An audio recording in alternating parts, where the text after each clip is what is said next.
हर साल आप अपनी जो स्किल है वो इंप्रूवाइज कैसे कर सकते हैं। स्टॉक मार्केट में बायर और सेलर की सारी गेम में आपको समझाने वाला हूं। ह्यूमन साइकोलॉजी क्या होती है ट्रेडिंग में, मेरा 18 साल का एक्सपीरियंस है, वो सारा मैं आपके साथ शेयर करूंगा। वहां पर एक सीक्रेट है, वो सीक्रेट मैं आपको बताना चाहता हूं।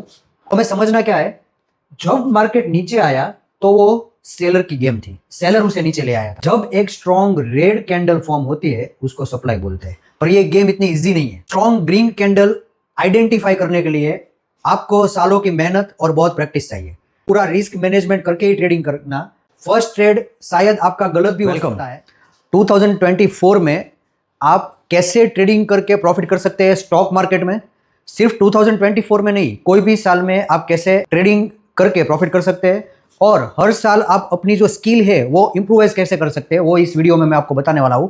बहुत ही इंपॉर्टेंट वीडियो है। मेरी आवाज कैसी आ रही है, ये आपको दिखाई दे रहा है, अभी एनिमेशन क्या चल रहा है, वो कुछ मायने नहीं रखता है। इस वीडियो का जो कंटेंट है, इस वीडियो में जो नॉलेज मैं आपको देने वाला हूं वो ज्यादा मायने रखता है। तो एंड तक ये वीडियो देखना।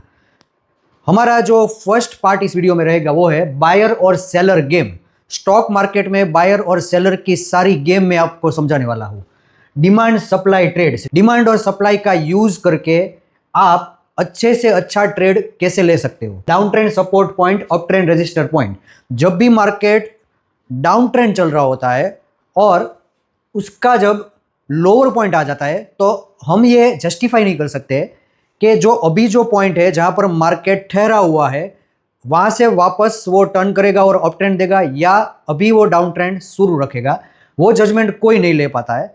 तो सपोर्ट पॉइंट कैसे ढूंढे, प्रोफेशनल ट्रेडर के हिसाब से सपोर्ट पॉइंट कौन सा होता है, वो कौन सी ट्रिक यूज करते हैं, वो मैं आपको बताने वाला हूं। जब मार्केट अप ट्रेंड होता है तो वहां से वो वापस डाउन ट्रेंड कब आएगा, वो ट्रिक मैं आपको दिखाने वाला हूं।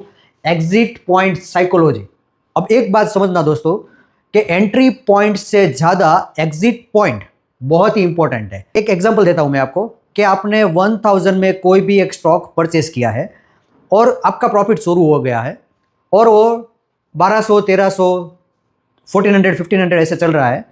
तो वहां पर आपको वो प्रॉफिट बुक कर लेना है, मतलब 20-30% जब आपका प्रॉफिट है तो वो बुक कर लेना है, या अभी आपको उसको होल्ड करना है। क्योंकि होल्ड क्यों करना है, क्योंकि आपने अगर 30% या 20% में बुक कर लिया और उसने 100 या 200% का ट्रेंड दिया 2 या 3 साल में या सिर्फ 1 साल में, तो आपको वो रिग्रेट रहेगा। अगर आपने 20-30% बुक नहीं किया और वो वापस नीचे चला गया और आपका स्टॉप लॉस हिट हो गया या आप माइनस में चले गए तो वापस दिक्कत हो जाएगी। तो जब भी एग्जिट लेनी होती है तब बहुत इंपॉर्टेंट होता है डिसीजन लेना। Human psychology for trading. Human psychology क्या होती है ट्रेडिंग में, मेरा 18 साल का एक्सपीरियंस है, वो सारा मैं आपके साथ शेयर करूंगा। What mindset requires for trading. ये बहुत ही सिंपल है, एक सिंपल माइंडसेट रिक्वायर होता है जिससे आप प्रॉफिट कर सकते हो। तो वो सारा मैं आपको अभी ये सारे जो पॉइंट्स है वो मैं आपको चार्ट में दिखाऊंगा। हमारा जो फर्स्ट पॉइंट था बायर और सेलर की गेम, यहां पर एक स्टॉक का चार्ट है। टाइम फ्रेम कौन सी है वो मायने नहीं रखती है, कौन से स्टॉक का चार्ट है वो भी मायने नहीं रखता है।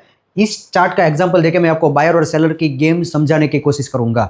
आप देख सकते हो यहां से ये स्टॉक ऊपर गया है, मतलब अप ट्रेंड था इस स्टॉक का। फिर ज्यादातर लोग ये समझते हैं कि क्योंकि ये 2-3 महीने से ऊपर जा रहा था इसलिए अब इसका डाउनफॉल आएगा, तो ऐसा जनरली होता नहीं है। जो लोग समझते हैं स्टॉक मार्केट से उल्टा ही होता है। तो यहां से वापस ये स्टॉक नीचे आया, ठीक है, या ये जो पॉइंट है, ये जो पर्टिकुलर पॉइंट है, उस लेवल पे ये स्टॉक वापस आया सेकंड बार, और उसी लेवल पे ये स्टॉक वापस आया तीसरी बार, और उसी लेवल पे ये स्टॉक वापस आया चौथी बार। ठीक है, तो हमें समझना क्या है, हमें इस स्टॉक में बायर और सेलर की गेम समझनी है। तो बायर और सेलर की गेम समझने के लिए इसने जो 4 पॉइंट बनाए यहां पर, वहां पर एक सीक्रेट है, वो सीक्रेट मैं आपको बताना चाहता हूं। आप देखो, जब ये स्टॉक अप ट्रेंड देके यहां पर नीचे आया, यहां पर, तब उसने एक रेड स्टिक बनाई हुई थी, बड़ी वाली रेड स्टिक, मतलब स्ट्रॉन्ग रेड स्टिक उसने बनाई हुई थी। स्ट्रॉन्ग रेड कैंडल का मतलब है कि यहां से मार्केट को नीचे जाना चाहिए, पर ये जो स्ट्रॉन्ग रेड कैंडल बनाई है वहां से मार्केट नीचे नहीं गया और उसने यहां से वापस बाउंस बैक किया। ठीक है, वो सेम लेवल से वापस बाउंस बैक किया, वापस ऐसी स्ट्रॉन्ग रेड कैंडल उसने बनाई, वापस वही सेम पॉइंट से मार्केट बाउंस बैक किया। तो हमें समझना क्या है, जब मार्केट नीचे आया तो वो सेलर की गेम थी, सेलर उसे नीचे ले आया था। वापस सेलर ने यहां बड़ी रेड कैंडल बनाई, वापस यहां सेलर ने रेड कैंडल बनाई। हर बार जब सेलर ने रेड कैंडल बनाई वहां पर बायर जीत गया, सेलर नहीं जीता। क्यों बायर जीत गया? क्योंकि हर एक बार बायर ने मार्केट को बाउंस बैक किया यहां से।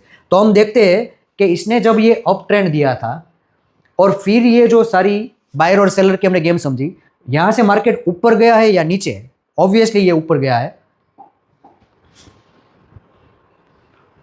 अब देखो वापस ऊपर गया मार्केट।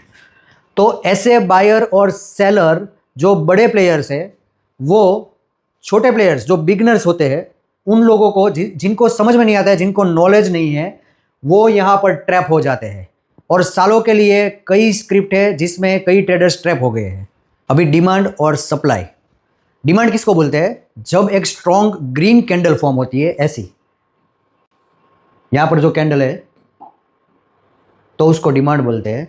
और जब एक स्ट्रॉन्ग रेड कैंडल फॉर्म होती है उसको सप्लाई बोलते हैं। और ये गेम इतनी इजी नहीं है। स्ट्रॉन्ग ग्रीन कैंडल आइडेंटिफाई करने के लिए आपको सालों की मेहनत और बहुत प्रैक्टिस चाहिए, क्योंकि हर बार स्ट्रॉन्ग ग्रीन कैंडल फॉर्म हुई है, वो स्ट्रॉन्ग है या नहीं, वो समझने के लिए आपको ट्रेनिंग लेनी चाहिए और आपको प्रैक्टिस चाहिए। तो जब भी स्ट्रॉन्ग ग्रीन कैंडल फॉर्म होगी तो मार्केट ऊपर जाएगा। कैसे ऊपर जाएगा हम इस स्टॉक में समझते हैं। यहां पर फॉर्म हुई है तो यहां से मार्केट ऊपर गया है, ठीक है। ऐसे ही जब स्ट्रॉन्ग रेड कैंडल बनती है तो ज्यादा चांसेस है कि वहां से मार्केट नीचे जा सकता है। तो ये दो स्टिक आपको ऑब्जर्व करनी है। आगे जब भी आप ट्रेडिंग करो, स्ट्रॉन्ग ग्रीन कैंडल बने तो ऊपर जाने के चांसेस ज्यादा है, स्ट्रॉन्ग रेड कैंडल बने तो नीचे जाने के चांसेस ज्यादा है। और इस दोनों स्टिक में अगर स्ट्रॉन्ग ग्रीन कैंडल बनने के बाद अगर मार्केट ऊपर नहीं जाता है और नीचे आ जाता है, उसका मतलब बायर के अगेंस्ट सेलर जीत गए, तो आपको तुरंत ही रिवर्स ट्रेड ले लेना है। इसलिए जो आप स्टॉप लॉस रखो वो आप पूरा रिस्क मैनेजमेंट करके ही ट्रेडिंग करना। क्योंकि ग्रीन स्टिक फॉर्म हुई है इसलिए 100% एक्यूरेसी के साथ मार्केट ऊपर जाएगा ऐसा नहीं होगा। फर्स्ट ट्रेड शायद आपका गलत भी हो सकता है। तो आपको उस बायर और सेलर की गेम समझनी है, जैसे मैंने प्रीवियसली इस वीडियो में समझाया।